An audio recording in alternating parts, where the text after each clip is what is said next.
Hi, per usual, I have my notes, my hefty handwritten notes that I will refer to throughout this video to keep me on track. Getting started. The war has already been won. The light won. It was prophesied that the light would win. It is done. However, the issue is that the darkness refuses to lay down its arms. It refuses to bend the knee. It refuses to submit. It refuses to surrender. The dark is a very sore loser. So, despite the war being over, despite the light winning, the darkness refuses to let us rest. This was a war not only on the mind, but ultimately on the energy. Once the mind falls, everything else falls with it, including the body. And the thing about the body is the darkness needs vehicles. The darkness needs hosts for the parasite, vehicles for destruction. It needs bodies. So they need for your mind to fall so that they can take over your vessel. The amount of attention grabs, the amount of distractions that are happening right now that are running rampant is unlike anything that we've seen before. We are in an open-ended window, which is the in-between of the biphase activation. So phase 1 was already complete. I already did the video on that. Phase 2 has not begun yet, but phase 1 has solidified it. That is done. So we are in the in-between those two things. This is an open-ended window. Thing is set in stone right now. Everything is sort of up in the air. I feel like the realm itself is very unstable. And one thing that I have noticed is that manifestation is near instantaneous right now. The realm is highly charged, it's highly active, it is highly interactive right now during this window. And that's why the distractions are so intense. The goal is to push as many of us out of alignment as possible before the second phase begins and you lose what was basically a guaranteed win or a guaranteed the guarantee of your activation being complete. Many people chose the side of darkness because darkness has reigned. Darkness has been winning for many ages now. And the thing about that is, it is necessary for that to happen. It is necessary for those people to have chosen the darkness. Without one, there is no other. Without one polarity, the other does not exist. They must both exist for the other to exist. And I think our understanding of these concepts, light and dark, good and bad, are relatively primitive to what they actually exist as, what they actually are in the grand scheme of the cosmos. We simplify them, we break them down so that they're easily digestible. We break them down so that they are relative to our norms and our customs, our ways of being in this 3D material world. However, everything does have its purpose, and the purpose of the darkness was to usher in this new age, the golden age. One thing to note is that when you pull back during this highly charged time, it's almost like the energy, everything else around you leans forward to make up for that space that was created. Again, it's very interactive. It's not just active, it's not just highly charged, it's very interactive. And another thing to note is that right now, nothing is happening to you. Everything is happening for you. Quite literally, everything is happening for you. And I think that the darkness wants us to believe that things are happening to us because that shifts the energy. One is very proactive and one is not. Feeling like and believing that everything is happening to you aids in their agenda. But nothing is happening to you right now, and it is very vital to recognize that. Everything is a direct result of you. Your thinking, your actions, your ways of being, all of it is a reflection of you. This realm is operating as a mirror at this time. And low-key probably always was, but there was so much distorting going on in the fields. Attention and energy, along with time, are some of the greatest, if not the greatest, currencies in this realm. They want you to believe it's money. Money is actually the lowest currency. It is the lowest currency available to us. They go wild, these people, the workers of iniquity, the kingdom of darkness, the thieves of origins, whatever you want to call them. they go crazy when you shift your focus away from them because it is such a deficit. Some of us here have such high energy. The only way to describe it is high energy. That when we put our attention on something, it is overwhelming. It's like the sun beaming directly on glass. And when we shift our attention away, it creates such a deficit. It's impossible not to notice it. Pain needs your participation. It requires your participation in order for it to continue running smoothly, in order for it to continue running at all, because it is not a well-oiled machine anymore. Things are genuinely falling apart at the seams. And that's where this crash out energy is coming from. And it keeps coming up because it keeps happening. Like, they gain the smallest step forward and then they are shoved back 10 steps, 15 steps, 100 steps. So the energy only is settled on their end for a brief moment in time, the most minuscule minute, a second, where they sort of have this relief because they feel like they're gaining something, just for them to be pushed back and pushed out and pushed down, and that causes them to act out. So again, nothing will be happening, and then these people that are inhabited will begin to tweak. We are literally almost there. This activation is huge. Like, the times we are living in right now are huge. Every other week there is this rare alignment happening. There is so much happening astrologically. And if there's so much happening astrologically, imagine what is happening energetically. I think a lot of us came here at this time for this time. This activation is huge. And we're almost there. We're almost at phase 2. And again, if you participated in phase 1 and you were activated, that solidified, and it basically assured that you would enter the second phase and activate there too, completing the bi-phase activation. They want to trip you at the finish line, not knowing that you could roll. You could literally just roll the rest of the way. These people, these beings, they are in shambles. They are very hungry ghosts. That's what keeps coming up when I'm thinking about them. The terms, very hungry ghosts. They are starved. They are getting nothing of what they need. They haven't been getting anything that they want. Things are not going their way.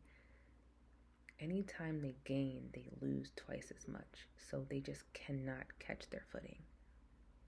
And they're not understanding it's because they've already lost, and they just refuse to lay down their arms, so they're losing so much more.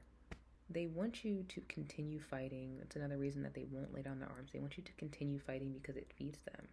The energy is sustaining to them, even if it is full of harm. No other word, harm. When you opt out of fighting back with them, when you hold your energy and mold your energy to your liking, but you contain it all within yourself and only expend it on what you want to expend it on, that is harmful to them. They want you engaged in a back and forth. They want you to continue picking up their grenades and tossing them back because you're still giving them energy. You're still giving them attention. You're still giving them your focus, which sustains them. Think about it as a computer game rendering. When you are out of that one frame, that frame is no longer, it doesn't exist anymore. When you take your attention away from them, you take the sun away from them. It's cold, it's dark, they fade out of existence. And if they can't get you one way, they're going to come at you another way, 2 times harder, 3 times harder, because they need your participation. This is a game where the only way to win is to not play. And I got swept up in this sort of warfare for a good bit, and I recognized not too long ago what was happening and what was being generated through my energy as I was expending it to fight in a battle that was already won. It's over. Your participation, and I talked about this too, your participation is not required. The only thing required of you at this time is to shield yourself and shield your loved ones. And that's a big thing right now. They cannot get the main course, which would be you. I hate to compare us to food.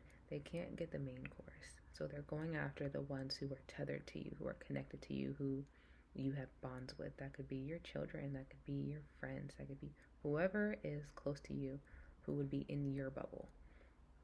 They go after them because it's the next best thing, but you need to shield your loved ones when you are shielding yourself. And you're going to notice that this angers them as well. Because if they can't get to you and then they can't get to the ones close to you, what are they getting? They have to go for the most bottom of the barrel shit that it's like being in a forest and finding 3 berries you haven't eaten in 4 days. You're starving. You found 4 berries. What is 4 berries doing for you? They're not grateful. It's not sustaining. They feel like keeping us engaged in a battle will somehow ensure a win for them, even though it's over already. That's how lost they are. These people have dug pits 30 feet deep, and they're standing in the middle of them, still scooping away and beckoning you over, calling you over, hoping that you will fall in with them. They can't get out. They are stuck in these pits. It's very dark for them. The way they operated was so filthy, it was so dark, it was so disgusting, so unhonorable, so dark, genuinely. It was polarizing in this realm. And our realm is a realm of balance. We have polarities, which is a balance in itself. However, we have tipped so far in one way that the only thing that could happen in response to that was the tipping in the other way, which we are about to feel happen. This is a realm of order. This is a realm of balance. I believe that Earth is a very sophisticated technology, and I don't mean that in a machine sense, but she likes order. She likes harmony. She likes balance. And so when we get too far in one direction, she will naturally swing us in the opposite. And then once all of that evens out, we will return to a neutrality, which is the balance. And when I was thinking about it, I was getting Star Wars. If you know Star Wars, there was the Jedi Order and then the Sith Lords. The response to the Jedi Order, which swung too far in one direction, was the Sith Lords, which was the opposite direction, the two polarities, light and dark. And what happened was they were both eventually eliminated. And then it was evened out, balance was restored. And that's what's happening here. However, Star Wars was the inverse, where the light was too far in one direction, and then the dark came in as the opposing force, the opposing but equal force. In this opening, we have the ability to climb even higher or sink even lower. Activated in phase 1. Phase 2 was basically assured for you. This was like going to school, taking your first big test, getting 100, taking your next test, getting 100, taking your midterm, getting 100. You can coast through the semester. The only thing that's required of you is little bits here and there and your attention on you, on what you need to be focused on. And I was saying this about the 2-phase activation, the biphase activation. If you did not activate in phase 1, you cannot activate in phase 2. It was contingent upon phase 1. But if you activated in phase 1, which so many of us did, phase 2 is basically assured for you, so long as you follow the path that you're supposed to be on. Already laid out for you. All you have to do is stay the course. They want to get you off course. They want you to think that you have to do more than what you have already been doing, and you don't have to do anything much anymore. They're seeking to push you out of alignment by making you feel like you have to do more, be more, say more. You don't have to do anything. If you were activated in phase 1, just stay the course. Phase 2 is arriving soon. We are in the window period of the between them. And I do have predictions and thoughts for when phase 2 will officially be initiated. But I'm going to keep them to myself until that time comes, and then we'll see if I was right or not. But I feel like fall in general is a very big time because the seasons are off. Things were shifted in the wrong direction. So what should have been summer will actually be fall. We'll see. To wrap this up, we are in an insane manifestation portal, and I haven't seen anyone talk about this. Right now, it feels like things are materializing almost instantaneously, so long as you direct your attention to them long enough for them to materialize. things have the potential to grow rapidly right now. Something that I found interesting was this upcoming week. Today is the 15th, so Monday, today's Saturday. There are no major transits. Like, nothing is happening this week. And I thought that was very interesting. It is a very calm week coming up. And I think that with all of this energy going on, with all of these shifts, that is very important. I think that a great deal can be accomplished this upcoming week, especially.